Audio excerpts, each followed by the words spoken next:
Hi, all. Welcome to Consulting Best Practices, 15 minutes, Consulting Best Practices. It's one of those kinds of names we should probably know. If you're new to this, then let me tell you, we pretty much just dive in and answer questions. Let me set this up. Usually it works that I can see your questions. Occasionally, the technology platform doesn't work, but we're going to jump right in. If you have a question, type it into the comment section and I'll be able to see it. The questions all come in from folks like you, and my colleague Deidre will put the first question up, and I'll take a look and I'll answer it. So, Deidre, what's our first question today? My client is thinking of shifting the project we've been discussing into an RFP. How should I react? From Peter. Okay, so let's jump into that. Oh, and also for those of you who are used to seeing Maria Isabel here with me, she's on vacation still, but she will be back soon. Okay. Client is shifting to an RFP. Look, what that clearly means is you are no longer the obvious choice. And if you're no longer the obvious choice, then one or more of the drivers of choice have broken down. Remember, there are six pillars of consulting success: know, like, trust, need, want, and value. Those are always in place when you win the project. It's a truism.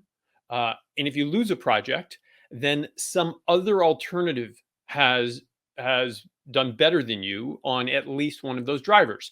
So if you're moving from sole source to RFP, from the buyer's point of view, they no longer see you as necessarily the best on all those pillars. And most likely what's broken down is trust, followed possibly by value. You're either no longer trusted or you're viewed as a commodity, and that's obviously not ideal. So how you should react is getting into conversation with your client to find out why you're no longer the obvious choice.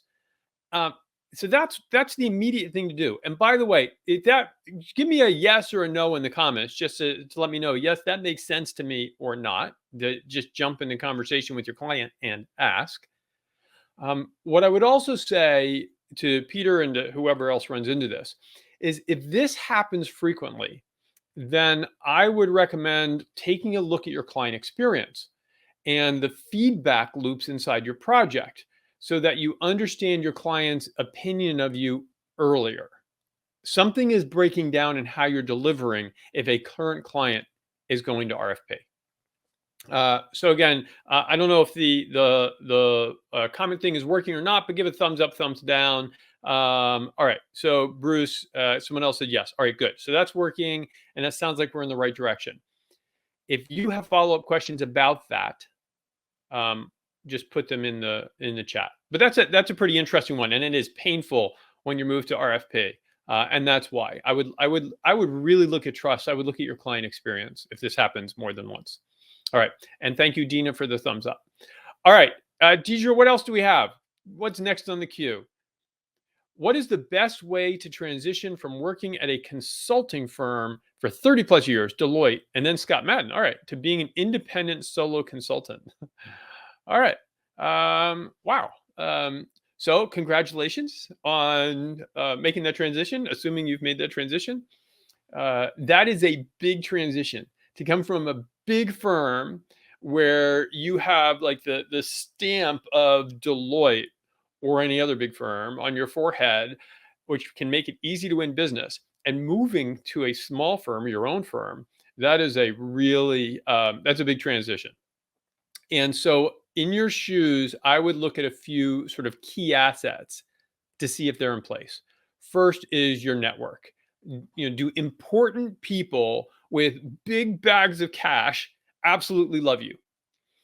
And that's the first thing to look at. Okay. The second thing I would look at is, are you focused on a super high impact problem, one that's urgent and pervasive and expensive? The third thing I'd look at is, do you have a truly breakthrough, quantifiable solution?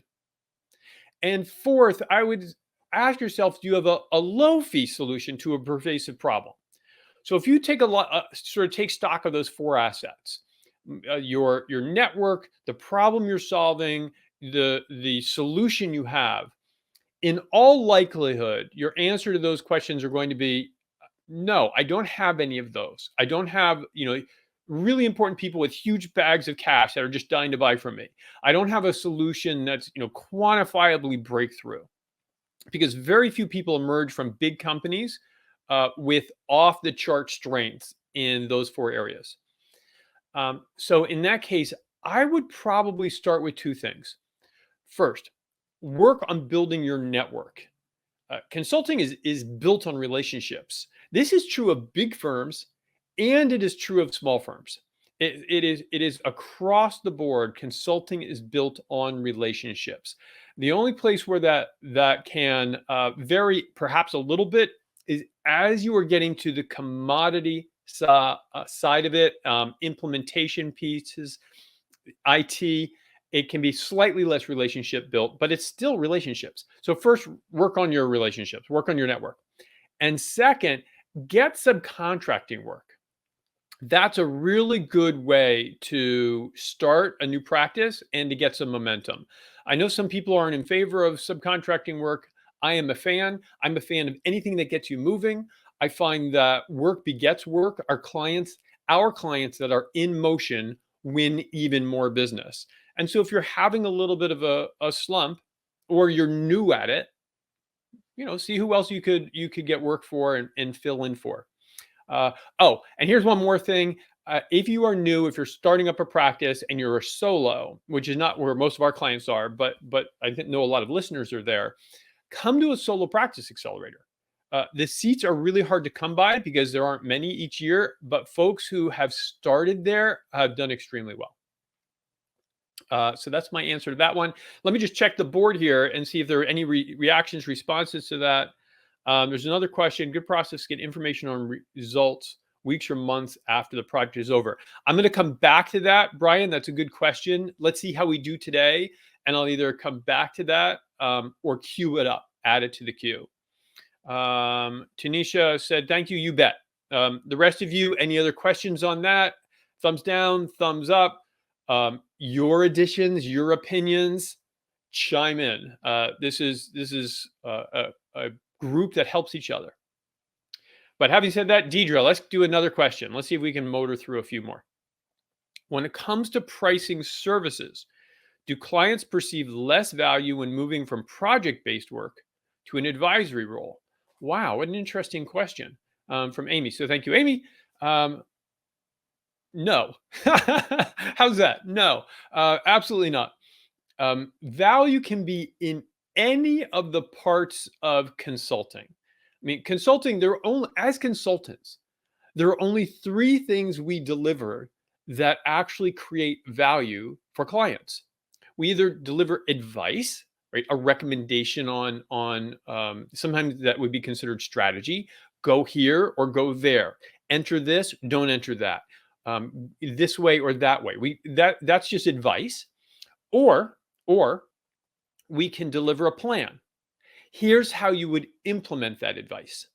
Here's how you would go here or go there or do this or do that, right? The how of it is a plan. Or we can actually implement. We can help folks reach there by implementing the plan. And so all three of those have value. None has necessarily more value than the other. It kind of depends on the situation. It's like we are hopefully, my wife and I are going to be talking to an architect later today. Now, do you value the architect's work more or less than you value the contractor's work who actually implements the house? The architect is advising and maybe coming up with a plan. Those are just as valuable. In some cases, you don't need advice, and sometimes you need advice more.